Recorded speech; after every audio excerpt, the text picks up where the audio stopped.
Gracias. Primeiro, agradecer tamén ás compañeras e compañeros de Esquerda Unida a organización deste acto, porque a verdade é que o que estamos a perder en concepto de dereitos sociais, en este caso das pensións, é gravísimo e é moi necesario que falemos, que a xente nos informemos e que actuemos reclamando o que non foi o que costou moitos anos acadar.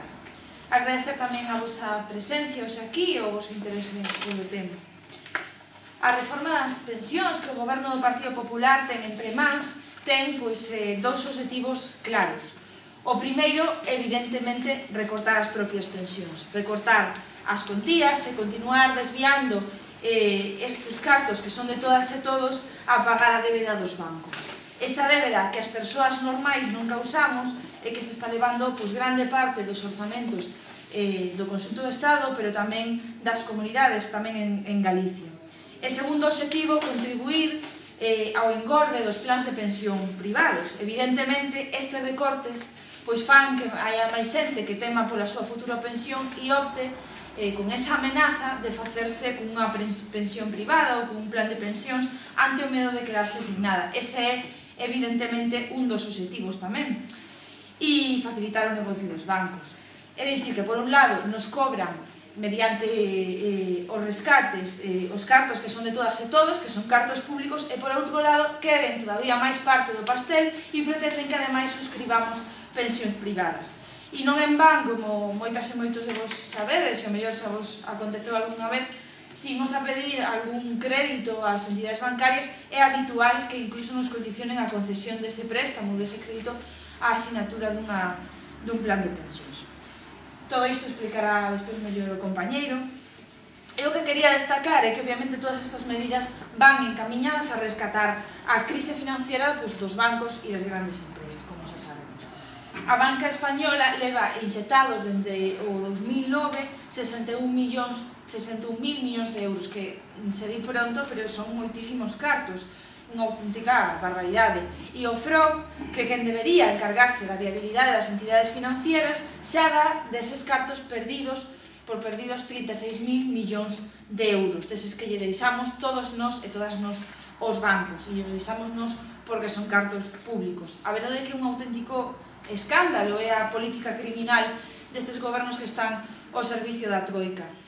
Regalarlles todos estes millóns aos mesmos que causaron a crise e que roubaron, en moitos casos, os aforros de toda unha vida de moitas mulleres e homes, como pode ser aquí en Galicia o caso de Nova Galicia Banco, nas preferentes a subordinadas. E tamén eses bancos que son os que en grande medida están a desafiuzar e a botar a xente das súas casas, quedándose cas casas das persoas. Esta semana, a pesar de que non era un aluguer, non era unha propiedade, desafiuzaban en Coruña a unha muller que está enferma e que ten 3 fillos pequenos e a botaron á rúa e de feito a levaron a ela e outros compañeros da PA a levaron a policía, a levaron os calabozos porque evidentemente estaban intentando impedir que os botaran da casa e a verdade é que é unha auténtica vergoña porque se pisotean os dereitos que realmente creíamos que estaban contidos na Constitución, pero que se ve que se poden pisotear cando se quere. Porque non se está a respetar o dereito a vivenda, neste caso tampouco se está a respetar os dereitos das nenas e dos nenos, e agora parece que tampouco os dereitos de manifestación e os dereitos de reunión que con este novo decreto do PP nos leva prácticamente os tempos de Franco. Iso sí, hai un artigo que sí que se está a respetar e que é o artigo 135 da Constitución, ese que o PP e o PSOE puxeron na Constitución fai 2 anos, en 2011, e que obriga a priorizar o pago á banca antes que o resto do orzamento, é dicir, antes que cobren primeiro os poderosos e logo veremos se para o povo nos queda algo. Ese artigo sí que o cumplen. E nesta tesitura, aquí en Galicia, desde que Feijóo chegou ao goberno, levamos xa perdidos 120.000 empregos, cun 25% de tecido industrial destruído e os sectores primarios a deriva. Agora mesmo hai máis de 287.000 persoas paradas en Galicia e no conxunto do Estado son xa 4.800.000 persoas. E parece ser que non se enteran porque o señor Rajoy dicía fai 3 días tiña todavía a desfachatez de dicir que en 2013 non se tiña destruído ningún posto de traballo. A verdade é que é unha auténtica desvergoña. E con estas cifras do paro, cabe preguntarse como vai a xente cotizar para estas pensións, porque, ademais do recorte que nos pegan agora, temos por diante que as mozas e os mozos deste país e do conxunto do Estado temos un futuro moi negro. Temos xa 90.000 fogares en Galicia onde non entra ningún tipo de salario, persoas que non teñen ningún tipo de recurso para subsistir, e as mozos e as mozas que deberían ser os que cotizaran para estas futuras pensións, pois teñen no Estado un 57% de paro. O 92% ademais do emprego que se creou no último ano foi emprego de carácter temporal e, polo tanto, precariedade que vai ser non só agora, sino tamén a precariedade do futuro. Realmente está tan mala a cousa que nos din os sindicatos e nos din tamén os propios datos oficiais que hai moitas persoas que xa abandonan esa búsqueda de emprego porque non albisca no horizonte ninguna posibilidade de atopalo. E o peor de todo é que, aínda así, este goberno nos di que os orzamentos son os máis sociais da historia. Teñen a desfachatez de dicirnos que invisten un montón en servizos sociais, o cal sabemos que é unha grande mentira. O que pasa que, obviamente, dan tantos por cen sobre o total para que pareza que o recorte é inferior, porque a situación que temos é realmente xa insoportable. Temos, ademais, uns impostos indirectos elevadísimos, están continuamente elevándos e representan xa, son superiores frente aos directos, un 60% superiores. É dicir, que o que pagamos todas e todos, independentemente da renda que teñamos, é moitísimo maior que o que se paga en función da renda. É dicir, que os ricos continuarán a ser cada vez máis ricos e os que teñen menos continuarán a ser cada vez máis pobres.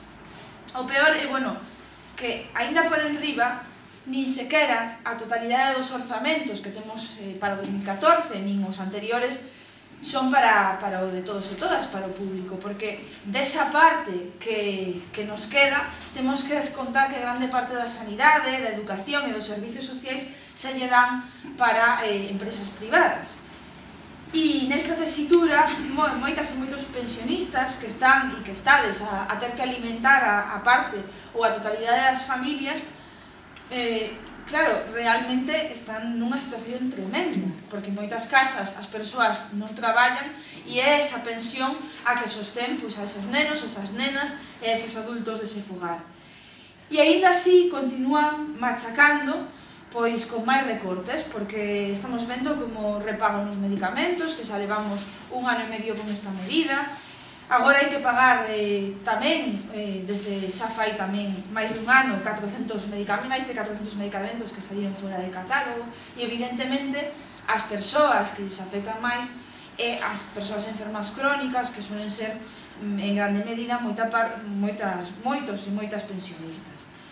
Xarabes para tos, medicamentos para os mocos, para facer de vientre, todas estas cousas hai que pagalas xa do peito.